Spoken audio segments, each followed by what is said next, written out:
Hi! In today's video I'm going to show you how I made this Sawdust is Man glitter ornament. You need sawdust, obviously, clean and dry, a glue gun, an ornament that you can fill, some transfer tape, some twine to hang the ornament on, an egg box and your Cricut tools.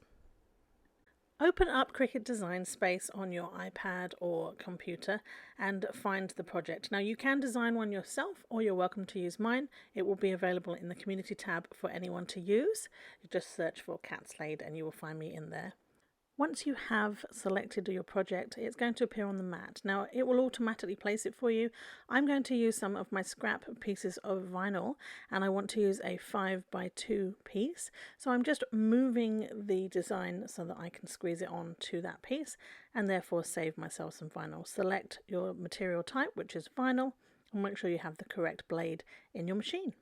I'm using Cricut permanent vinyl. You can get some really good deals on their website when you buy in bulk, and I always keep the covers on the top of my mats and it keeps them nice and clean and still sticky.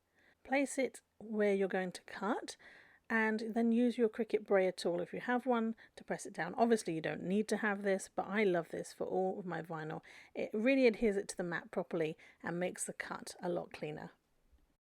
I just realised I may have confused you by having my mat sideways, but I was placing the vinyl at the top of my mat, and that's the end that's going to go into the machine. They will only go in forwards or backwards. If they're sideways on, they won't fit on the machine anyway. So stick your vinyl at the top or bottom of it. And that's what it looks like when it's cut. As you know, I don't like to waste anything, so I've got my vinyl scrap here. I'm just going to cut that bit off and pop that by. I can use it for card projects or tiny little details on ornaments later on as well. This is a Cricut craft knife. I love this thing. It's a really sharp blade and it works really, really well. What I'm doing now is cutting the designs to separate them from each other. This makes it easier for weeding. It means that I can weed one thing at a time instead of the whole lot together, and possibly losing some letters in the process. Has anyone actually lost any letters? What's the weirdest place you found one of your vinyl letters in your project? I think I found one on my foot and in my child's hair. So they do turn up all over the place, usually when you're trying to do a project and complete it in a rush. If you are new to Cricut, weeding is when you remove the parts of the words that you don't need for your project. So in this case, I'm removing the inside of the A and the inside of the D. This is actually a wet ones container that I converted into my weeding tool. It has a rock in the bottom, but it is perfect for getting rid of those tiny scraps of vinyl off my tool so I can carry on with my project.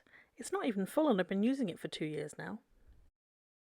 The other way that you can weed out is to take the letters centers out before you weed the rest of the word.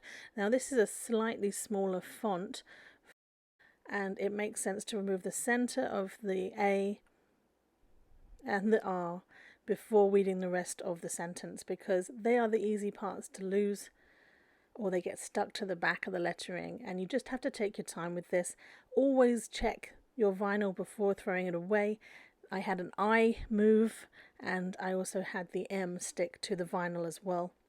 So before you throw anything away, check that you have all your lettering in place and not randomly stuck to your hand or somewhere on your desk where you can't find it. For the ornament, I actually buy these in bulk from Michaels. They have them every year in big clear cylinders, and the best time to get them is buy one get one 50% off. I think there's 25 in a set and it's usually a really good deal. Before you put any vinyl on anything, always clean it with alcohol. It's going to make the vinyl stick a lot better. This is Cricut transfer tape and it's just a scrap that I have, and you can use these over and over again, and when they just don't stick anymore you just cut another small piece. It's great for little projects like ornaments. If you do like Christmas ornaments and want to make some more this year, then I have some ideas at the end of this video for you, so do stick around and I can show you those, and I have some videos on how to make them too. Once this is transferred, then you're going to line it up on your ornament wherever you want it to go. And the trick to this is not to just slap it all down at once. One side, peel it up a little bit, other side. Just take your time with it, because you can sometimes pull them up again, but you're going to stretch the vinyl if you do it too many times. So just focus one step at a time, one letter at a time, and you should be fine. Repeat the process with the detail in the middle, half the saw, then the other half, and then again with the final words at the bottom of the ornament.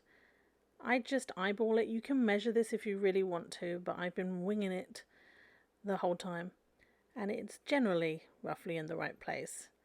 It is just practice. I made quite a few of these last Christmas, and they did sell really well. I use real sawdust to fill these ornaments, and you can do it any way you like. I actually usually have a funnel, but I couldn't find my Tupperware funnel for this, so I used a scrap of cardstock. It's great. You cut a strip, roll it into a cone, and stick it in the top of the ornament. And this worked just as well as the cone, which I believe is probably still with my glitter ornaments from last year. And then just a spoon, and spooned it all in.